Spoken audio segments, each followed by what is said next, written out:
Huge thanks to Surfshark for sponsoring this video. It's always lots of fun to partner up with them, and hey, it was a really nice way to distract me from the fact that it's been 175 days since I've last stepped foot on an airplane.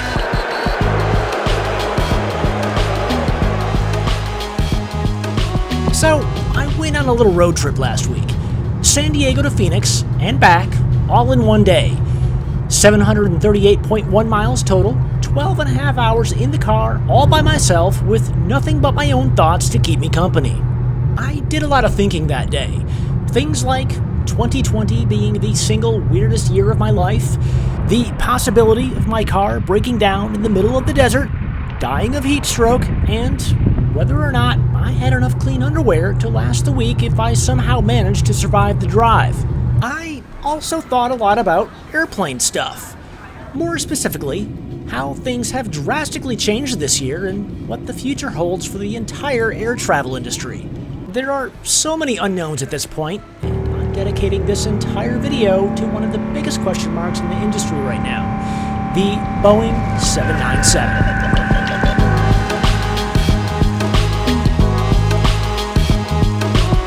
For those that don't know, the 797 has not been formally announced yet, but we all know it's coming. It literally has to, as Boeing needs to keep pushing the business forward and to provide airlines with increasingly efficient aircraft. I'd also suspect that they're getting slightly annoyed watching Airbus dominate them in nearly every category at the moment. As we all know, nothing drives motivation and innovation more than being laughed at by someone with a French accent.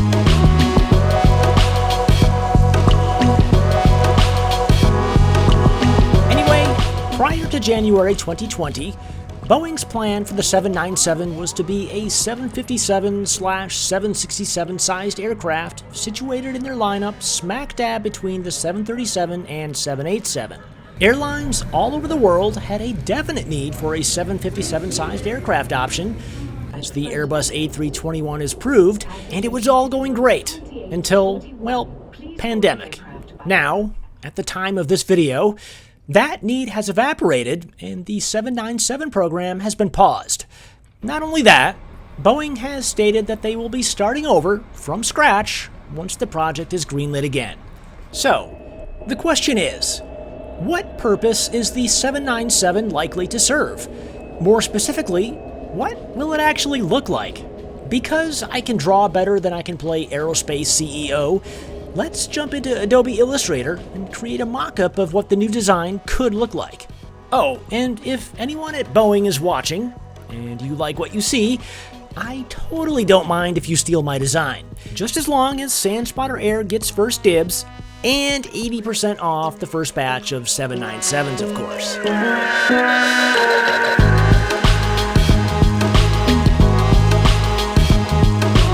Speaking of smashingly good deals, Surfshark has got a doozy for the SANspotter audience that's ending very soon. More on the specifics of that particular deal in a moment, but first, let me tell you why this is so important. For those that don't know, Surfshark is an award-winning VPN service that will protect you and all of the data that you transmit and receive online. It encrypts everything, which is especially important for travelers like you and I who rely on sketchy airport and hotel Wi-Fi more than we probably should. And what about road trips? If there's anything more unsafe than airport and hotel Wi-Fi, it's gotta be gas station Wi-Fi. Oh, and you know how there's been talk of TikTok being banned soon? With Surfshark, you probably won't even notice if that happens. Changing your IP address to any place in the world other than where TikTok isn't banned is super easy with Surfshark. With just a few clicks, you'll never lose access to funny cat videos and cringy dancing. Okay, so here's the deal. Sign up using the link in the description below, and make sure you use the promo code SCOTT, and you're going to get 85% off and 3 months to go along with it for free. How cool is that? But you gotta act fast because this special deal is going away in less than 2 weeks. Get it before it's gone, or suffer the consequences of sketchy gas station Wi-Fi forever.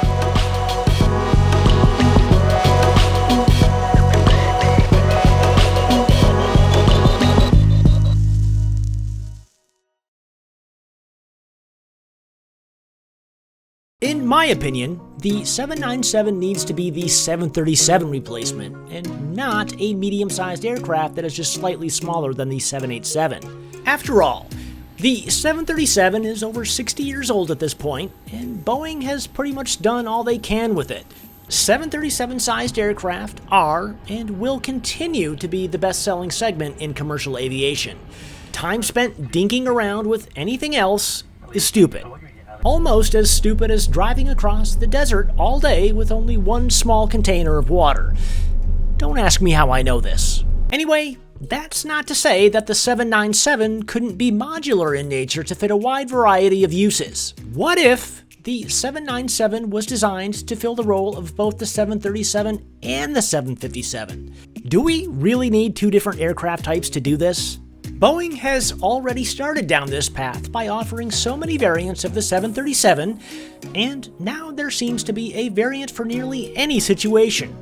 Of course, being a 60-year-old platform, the limits have been hit, and now they have the opportunity to learn from those limitations and build a far more capable and versatile aircraft from the ground up.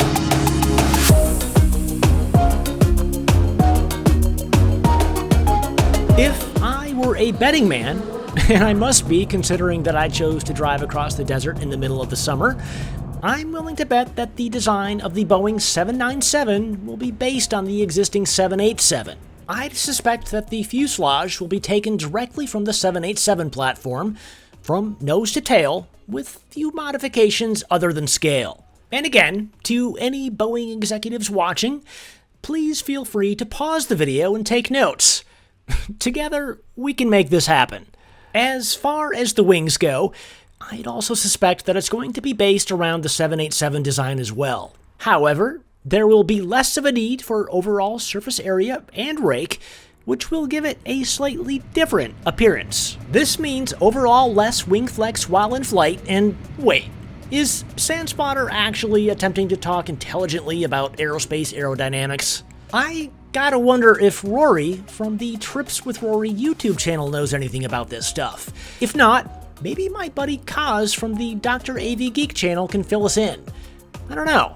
They both create really entertaining aviation content, so hey, I'd totally be willing to listen to what either of them have to say about things like lift, thrust, drag, and weight.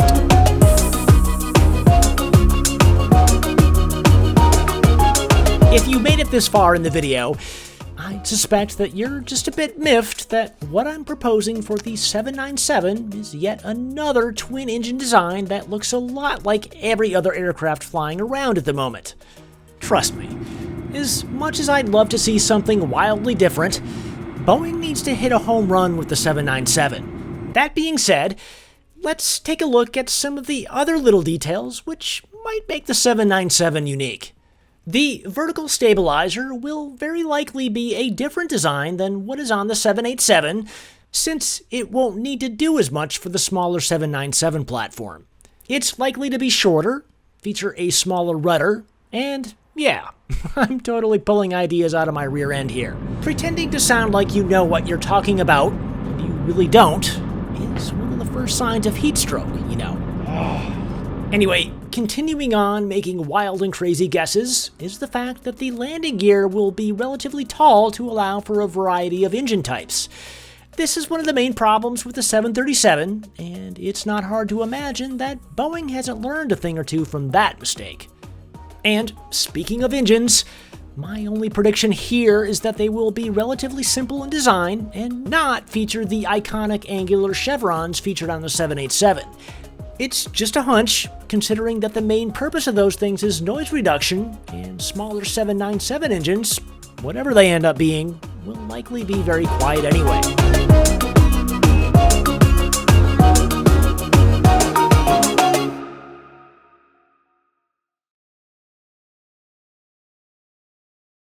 With the current state of air travel, my guess is that we are 5 to 7 years away from seeing anything official from Boeing regarding the 797. They've currently got their hands full with the 737 MAX and 777X programs, and beyond that, demand for new airplanes is non-existent. I just can't imagine that we'll see the 797 fly before 2030, but shocking as it may sound, I've been wrong before. Driving across the desert in the middle of August is a perfect example of that, as well as thinking that building a business doing trip reports was a fail-safe venture. What could possibly go wrong? Anyway, massive thanks to all my patrons for supporting me and the SANspotter brand over the past year and a half or so, and I gotta be honest, it's your continued support that is keeping this channel going at the moment. To Riley Wingo, Joshua Bedel, Aaron Slater, Flyin Wyland, and everyone else, you all rock. Thanks for watching, and I'll catch you in the next one. Oh, and yeah, if you're curious, I did have enough underwear to last the entire week.